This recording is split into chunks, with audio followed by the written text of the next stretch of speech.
Yo, what's up? You're getting your daily dose of LoweTivation. This is episode 197.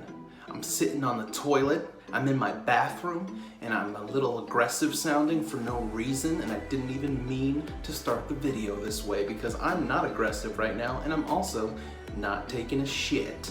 I'm in the bathroom because my buddy is rocking out to music very loudly, and I'm trying to not have it distract from this amazing video you are watching right now. So now you know why I'm in the bathroom. Plus, sometimes I just make videos in here so you have something different to look at in the background.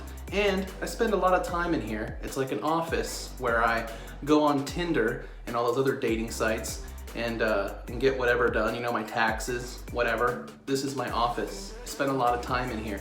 I like to get up and do a little bit of yoga, a little bit of stretching in mid-poop because I don't want to end up in an Elvis situation or, you know, I try to be healthy.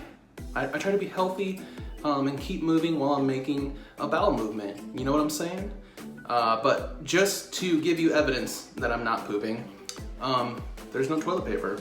So I don't know if that makes me look ghetto that I'm out of toilet paper, but my closet has like a bunch in there. So I'm saving that knowledge of knowing that I have no toilet paper for later so that I have an adventure and I can waddle out to my closet with my pants down to my ankles. And I know that's a lie because I don't wear clothes when I take a deuce because it's a whole system. It's a poop, shower, and then maybe shave my vagina afterward. I don't know. I like to shave after the shower because I like it when the hair, you know, is all over my body and it's itchy and stuff because it keeps me on my toes. It keeps me amped throughout the day when I'm scratching. I don't know why my pubes would be all the way up here from my vagina, but because I shave it, I catch it, I throw it in the air, and then I let it come down like confetti. Pube confetti, and then I just let it itch my body all day. So if you give me hugs, remember that you're getting remnants of pubes. Okay, so I have not talked about anything serious this entire time, but what is serious is this dope hat. You can see it has a young buck getting buck and getting it on. I love this hat. I believe my sister got it for me one Christmas. I need to wear it more. Even when it's not Christmas, because you know what? Everybody likes it when animals get it on. I mean, when somebody says, look at this video, and it's like a funny video of animals having sex, is it not hilarious? Is it not? It is. It is hilarious. Okay, so I'm gonna get to my point real quick. We're already at 3 minutes of me just talking about nothing. And I just wanted to say, I get a lot of bad news when I get emails from people, and I mean, I'm not gonna say that I don't mind it. I do mind only in the sense that I wanna be supportive, but it also emotionally drains me a lot. And that's something I'm willing to take on because I love listening to people. I love to be supportive and just be there when I can.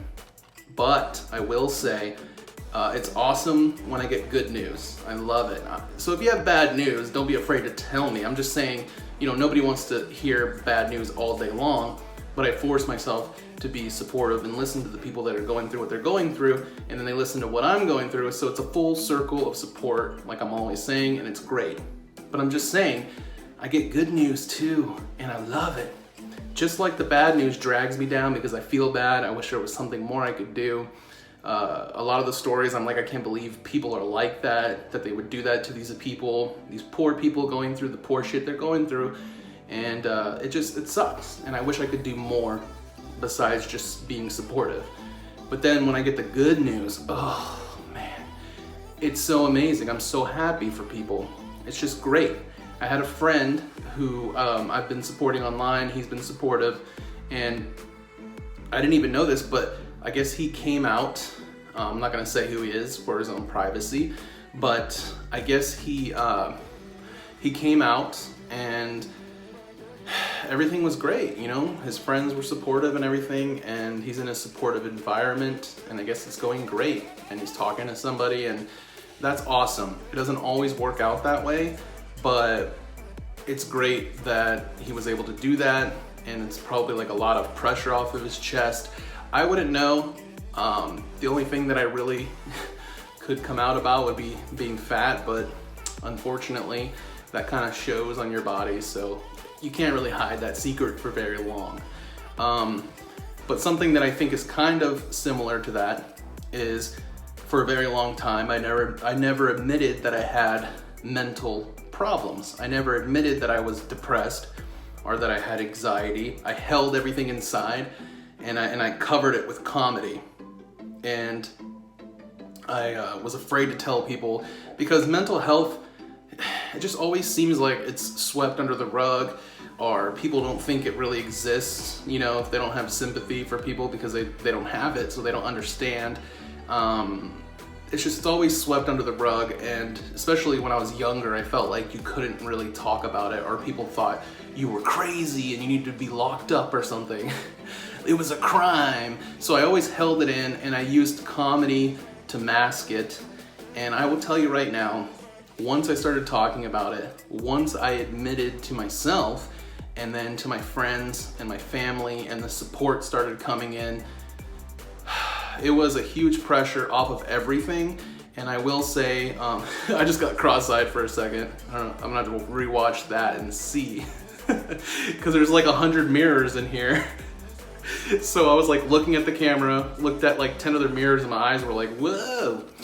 And it might not even have shown, and you guys wouldn't even know at all. But you know what? I'm fully transparent, and that's what the fuck happened. I could cut it out, but I'm not going to. All right, we're at 7 minutes here. I just want to say that I'm not saying that my journey is just as hard as what he went through coming out, or what other people go through when they don't tell people that they're, whatever their sexual orientation is, whatever their lifestyle is, they're too afraid to come out, so they hide it and they pretend to be something else. I mean, I did that. I made everybody else laugh.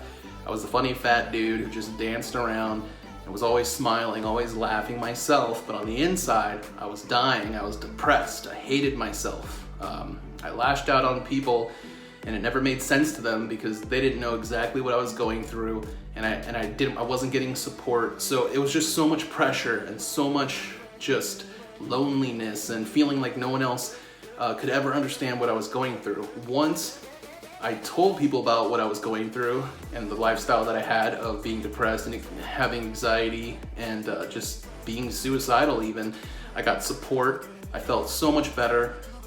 Some people don't understand. Some people don't have sympathy no matter what journey you're going through. And unfortunately, it's tough, but you gotta cut some people out. You gotta cut some people out, even if it's close family, friends. You know, if they're really somebody who loves you, if they really, really love you, they should try their hardest to understand what it is that you're into, what it is that you're going through. They should try to be support, at the very least, like just support you in some way and try to understand. And there's some people out there that just can't do it, and you're gonna have to cut them off. But I'm telling you, doing that is a lot better than holding in whatever you have going on. No matter what it is, whatever journey you're on, come out into the light, man. Just tell people what's up.